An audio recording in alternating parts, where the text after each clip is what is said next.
What's going on, guys? Amir Fazeli here from Adonis Athletics, adonisathletics.com.au, Australia's premier hardcore training facility.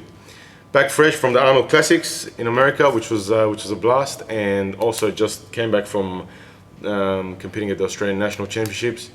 So back into the swing of things. It's been a while since we did an episode of Adonis TV, but we want to kick things off quick and keep it going. Today, what we want to talk about is a common problem that's been coming up lately, and it's hip flexor tightness. A lot of people complain about it through their training careers, whatever sport they play, whether it's powerlifting, football, soccer. It's a very common problem, and hopefully we can shed some light on it today and improve some people's conditions. I was talking about this with a very good friend of mine who's a very experienced physiotherapist who does physiotherapy for a few rugby clubs and soccer players and so on. So he's got a fair bit of experience in it. Basically, what we're talking about is what causes this problem. Why is it that people get these hip flexor problems, myself included, and we stretch, and it doesn't seem to go away. Firstly, let's go through some things. Oh, by the way, I also came across a very similar an article that covers pretty much what we're covering in this online. Where was that at? That was at Dean Somerset's website. It covers it in pretty good detail, so if you guys want to jump on there and check it out as well, it'll give you some more in-depth knowledge. The hip flexors are made up of a group of muscles. Firstly, it's the iliopsoas, which is one of the major ones. Then you got the recfem and you got the sartorius. The iliopsoas itself is made up of the iliacus and the psoas muscle. The psoas muscle attaches directly into the lumbar discs, right? And when you're standing up in a normal standing position, where your feet are anchored to the ground, the overactivation of the hip flexors causes you to have an anterior pelvic tilt, which is what you see in a lot of people who have a really accentuated lordosis in the lumbar region, and they kind of get like their ass sticks out. That's kind of what's happening there. They have overactive hip flexors, and their pelvis is in an anterior pelvic tilt almost all the time, in myself included. So what you're getting is this overactivation. What is also important to understand is that the iliopsoas, especially the psoas, because it attaches into the lumbar spine, its role is not just to obviously cause hip flexion, but also to stabilize the spine, right? In various movements, in various planes, it helps to stabilize the spine.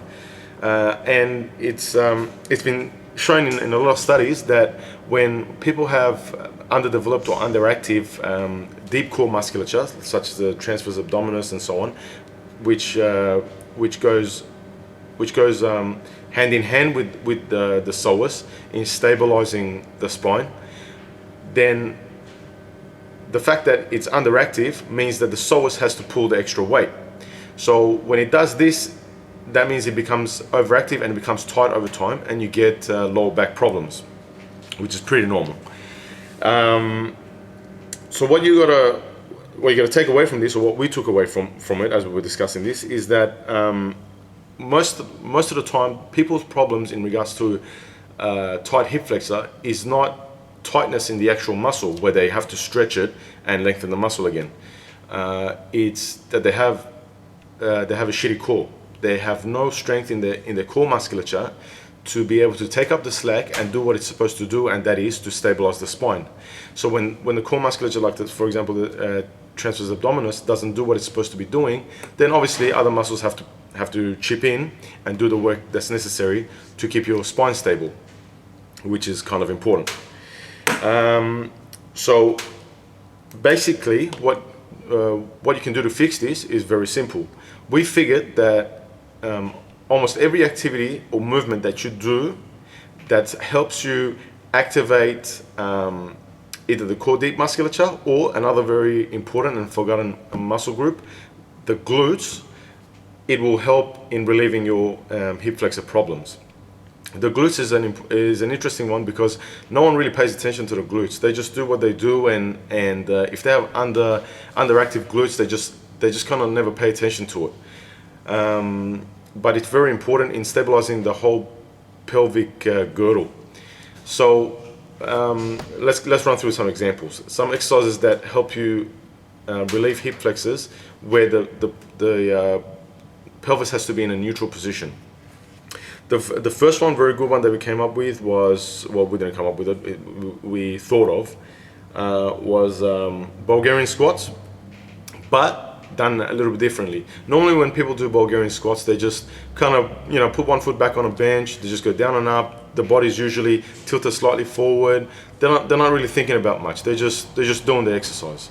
What you instead want to be doing is doing it at a slower tempo, so like a 2 or 3 count down.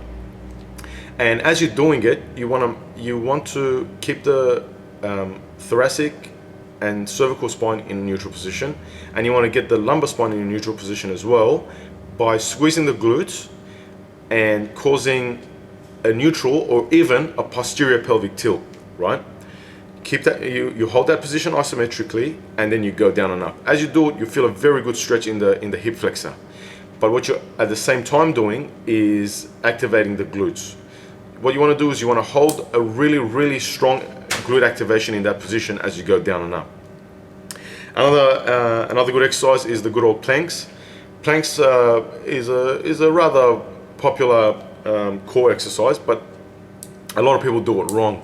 Normally you see people hold the plank position and kind of their body just like sags down as they're doing it. So this is their head over here, and the body just kind of comes down, and even worse, you'll see like a dip in the lumbar region.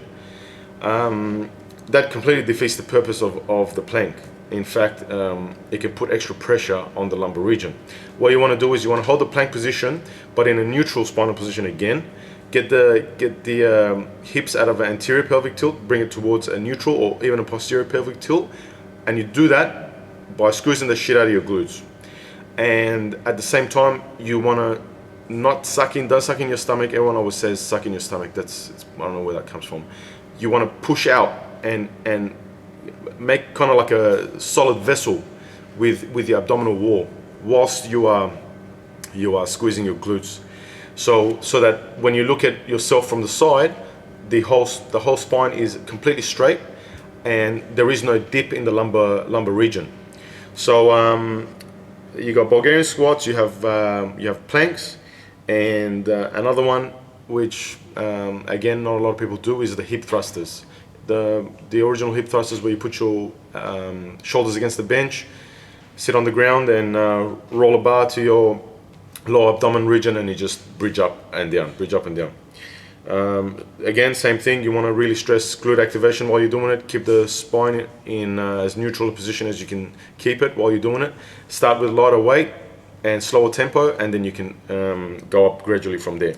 And on top of that, basically any kind of anti-movement exercise, so anti-rotation, anti-flexion, anti-extension to the front, to the back, to the sides, anything like that will also help to relieve hip flexor problems. For example, pallet presses, they're very good, very underused by people.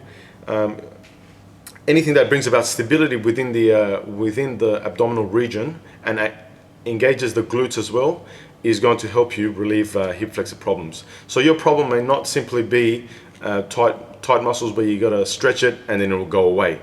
If you've done it over and over again and found that it doesn't help, then maybe you need to change strategy a little bit and try and think about activating muscles that are not activated. Give it a go and let us know how you go. This is Amir Fazeli, over and out.